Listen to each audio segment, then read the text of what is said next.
Alright, work continues on Mike's V8 Fiero. In the last episode, we got the Corvette 12-inch brake calipers conversion and rotors. We got them on the Blur's old wheels. I took a trip down to Florida. I picked up the wheels off the 88. And now, they are sitting on the Blur. God. Oh, I love that car. Today I actually started up, took it around the block. It drives a lot better with tires that aren't out around or dry rotted. They fit really good. I mean, just perfectly flush. 35mm offset. The fronts, perfect. So she's looking good. Not a lot going on back there. Not that you can see it because it's too dark anyway. So this is what we're doing on Mike's car. The drivetrain is back in. Everything's all powder coated and everything in there. Starting to look all good. I still have to reassemble the suspension. Exhaust is on. It's just some leftover exhaust that Jesse had once upon a time. Engine work continues. This one's tight. It's tight fit. This would be interesting in a coupe.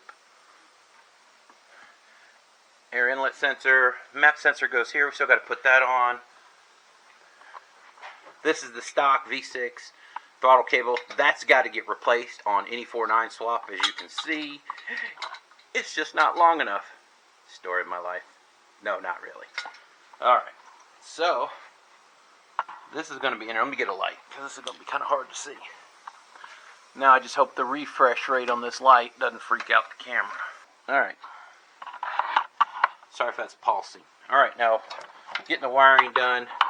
One of the things you'll have to do on the 4.9 swap is you see the battery tray right there in the top left corner. See how the battery tray is all square? There's a tab that sticks off to the side. Kind of goes out like my finger. You have to cut that off. And it's basically the mounting tab for the plastic tray that goes here that divides the engine from the battery. So that piece has to get cut off. This is an early car, so you can just see it. Or maybe you can't. There's a hose back there, I promise you. The early cars, the heater hose actually runs all the way down. You can see it down in here. See it right there. And it terminates. Where is it? Right there where my fingers are. But, trust me, it's down there.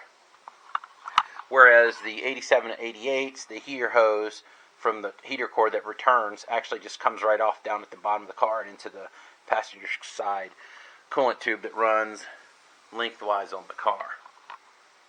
So we're going to run this one from here. It actually goes over, and there's an outlet right down over there, which I'll show you in a minute, which is part of the Alante setup. But yeah, just take a look how good that thing's starting to look. This so looks like an old 5-liter Mustang. But it cleaned up nice. It looks worse than it is, but there's about 1/4 of an inch of clearance on all the critical spots in there. It's tight, no cutting required. And then the idler pulley, man, it's right up against, like, God, I'd say a 1/16 of an inch from hitting the firewall sound deadening, but that's no big deal. I have to extend the map sensor wire right here. It's got to be able to come over, and it plugs in right here where the map sensor lives on the Alante. It's one of the things I have to extend. Coming around over on this side, let's see if I can get us some more light. I made us this transmission shifter bracket. Nothing's crazy, simple, easy. I've already checked it, run it through the gears, put it in park. There's a little tab you can pull up and it adjusts the throw of the shifter cable. Make sure it's in park, and then lock this down. Mark it, see where it sits. Then take it, put it all the way into first. You gotta put that toward the trunk is first, second, drive, neutral, reverse, park. So once I get it set here, I know that it works in park with the shifter inside the car. Then I'll take and I'll put it all the way up in first. Make sure this has all throw. I'll pop this clip off and then make sure this doesn't go any further. And if it does, then I'll readjust here, lock it again. It's a little process, but it's there. Mike's oil cooler lines, those have an abrasion sleeve on them to keep them from getting hot or rubbing through. We're gonna be close to the crossover that's gonna come up from there, and it's gonna live kind of like in this area and tuck back in over there. It gets tight, but it's doable. So yeah, it's coming along. God, it's starting to look really good. I sent some pictures to Mike, and he's pretty excited. I should have this running, I'd say within a week. I'm not going to kill myself out here working too hard on it. The Alante has special fuel fittings. They are application specific. I've never seen anything like this one before. So we just cut the line. I took them over to Roosters, and he's brazing on a 6AN fitting for both the return and the feed, and they'll come down this way. I've rerouted the fuel lines, which are right here. They're routed basically like the 4-cylinder Fieros run, and they'll tuck up and come up through here, and I'll put some heat sleeving on them. I don't like them above exhaust, because if they ever leak, fuel will run down and it'll start dripping, hits on the exhaust manifold, poof, you got a fire. And we don't say fire around Fieros. Another thing that you absolutely have to have when you're doing a 4-9 swap, you need to make sure you get, this is the idle air control, you need to make sure you get this little harness. As you can see, there's a little sub harness. You got to make sure you get that with your Alante. Get the elbow, that would be handy to get. Otherwise, you can use a 3rd gen TPI F-body oval bellow to a like 3.5 inch round adapter silicone hose, and then you can route your pipe. What we're going to do is run the intake over and then back down in the inner fender like the stock does. A lot of people can use the stock air box, and that is an option. You do have to make sure you do the true cold air and remove the restrictions out of the inside. I'm not sure what Mike wants to do with that yet, but if he does, we'll go ahead and sandblast this original air filter housing, get that all looking good, and put it back in. I don't like long sections of rubber hose, just don't like them. So for the coolant hose, we went to an exhaust shop and had them bend some, I believe that's 1.125" hard pipe to go all the way down there to the connection, which is way down there. So I have a nice hard pipe come over. I've got that over in the media blast cabinet. I'm going to sandblast it, primer it, and paint it, and make it look nice. Would have been nice to get that powder coated now that I think about it. But yeah, its serviceability isn't bad. God help you if you ever have to do anything with the valve cover, because you will have to pull off the intake. But the Alante is so easy to take off. It's literally 4 bolts. Unhook the map sensor, vacuum lines, and off it goes. It's actually really easy as things go to take off and get to. The oil fill will be way back here, so a funnel with a hose will solve that problem. But if you can look, I mean, it's in there. It's tight, but it's doable. It's no K-series. I'm kind of procrastinating on the damn throttle cable. It's the worst job on a Fiero ever to do. It sucks, but it needs to get done. We have I believe it's an 87, 88 4-cylinder throttle cable setting somewhere that we need to put in.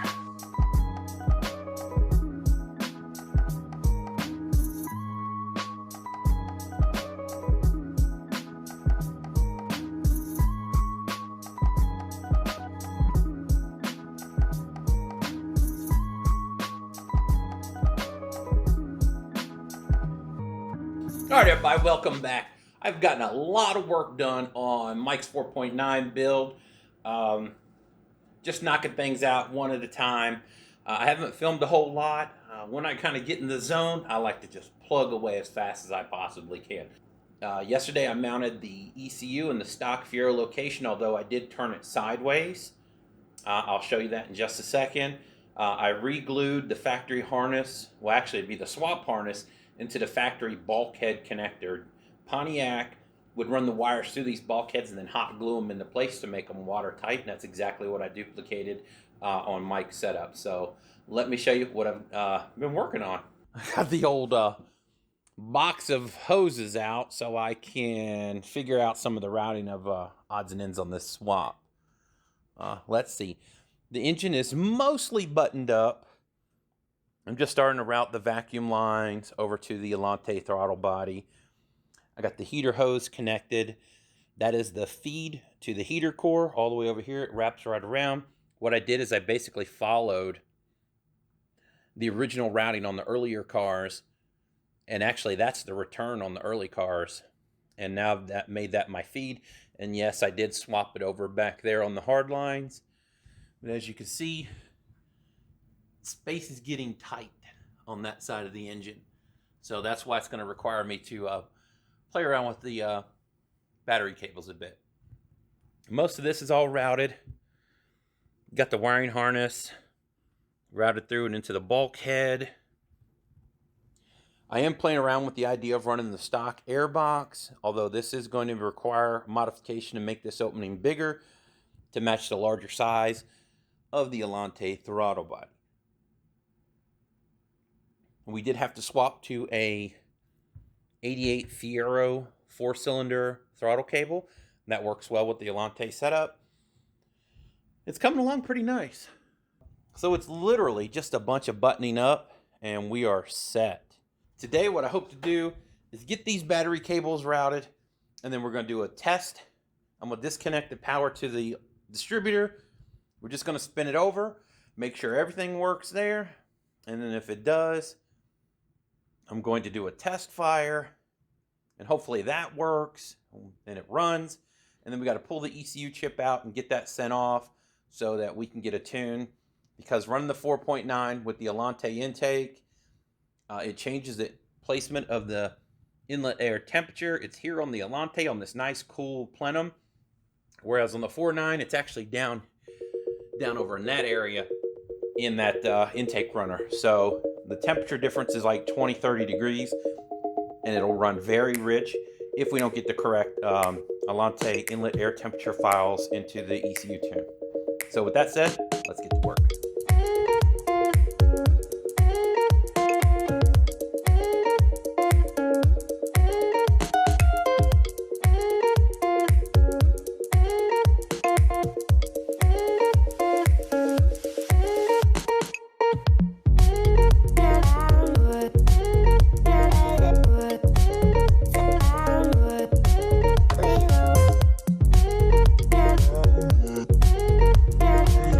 All right, we've got everything hooked up. You can hear the blue dingy thingy dinging inside of Mike's Fiero. You can see the floor lighting is on in there. We're going for the first test start. I have the battery lead to the distributor disconnected. So right now all we're doing is verifying that the engine will crank in the crank position and only then, and that the neutral safety is working, so it will only crank in neutral and park. So yeah, let's get to this. Should be fun.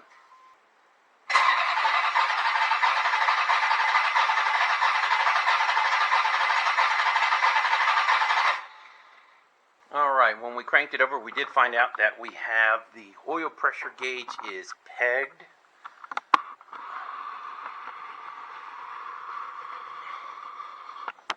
Yeah, the oil pressure gauge is pegged in there, so we will have to get the correct sensor. It's just a late model GM 3-pin oil pressure sensor. I think a lot of people use the 88 oil pressure sensor, but it's really big, like it's pretty long. And I think the later model ones, like off of Chevy truck, is a lot shorter, so that's what I'm going to look into and see about getting one of those. Alright, one last thing before we go. I have all the brakes on Mike's Fiero. These are the 12-inch Corvette, C4 Corvette brakes. Got them on, getting ready to pressure bleed them tomorrow with my Motive pressure bleeder. We have everything in the engine bay done, minus a few vacuum lines, like this one's for the power brake booster, which is going to tee on right over here by the map sensor. A few assorted vacuum lines. Still have to make an intake, which I believe I said earlier. We did crank it, it did spin over. It only wants to start in park or neutral, so that's all good. It's a little tight over here, but it does clear maybe half an inch. So yeah, space is definitely at a premium over here. Everything's hooked up, everything's ready to go. getting ready to bleed the brakes. I do need to make a hold down for the brake line so it doesn't hit the tire when the car is at ride height. I'll probably just put a riv nut in that existing hole and use an insulated addle clamp, or P-clamp as some people like to call them. I do have a bleeder screw stuck in the driver's side front. I'm going to let that soak overnight. You can see the PV blaster. But with the Motive pressure bleeding system, the pedal on this should be as hard as it can possibly be. This is very similar to what they do in service centers and things like that, the pressure bleed. So that'll get all the air out of the system. Once we do all that, I'll need to pull the chip out of the 4.9, I believe it's 91 Cadillac DeVille, I think is how this is wired. I'll need to pull the EEPROM out and get that sent off to get a tune to compensate for the Alante intake swap. But yeah, this old girl should be running in the next few days. I don't want to test fire it. I need to fill up the trans first, because obviously it's very bad for transmissions to run them dry. And of course you're spinning that pump with the engine running. There is fluid still in there. Well, actually no, because I did a complete filter service. So there might be some oil in the internals, or at least the torque converter. But I would feel much better knowing that the trans is filled up, or even just has fluid in it. That way we don't run the pump dry and damage the transmission. So that's one thing we need to do. I want to replace that oil pressure sensor just to be able to verify that we have oil pressure. I'm going to crank it with the battery disconnected off of the distributor like I did before, just to build oil pressure so we know we got plenty of oil pressure before we start it, and the whole top end's lubricated, because this has been sitting around for months. Finally, I need to go get 5 gallons of fuel to put in the fuel tank. Mike was great when I said, you know, run this thing as dry as you can, because I do need to drop the tank to replace the fuel filter or the fuel pump and strainer, which he did, so that was fairly easy. But the problem with that is there's absolutely no fuel left in this, and I mean there's not even enough to build pressure on the gauge I added to his fuel rail. So we'll put 5 gallons of gas in there, pick up some vacuum lines, and hopefully we got everything else sorted and we can get this turkey started. But you'll have to wait to the next video. Thanks for watching.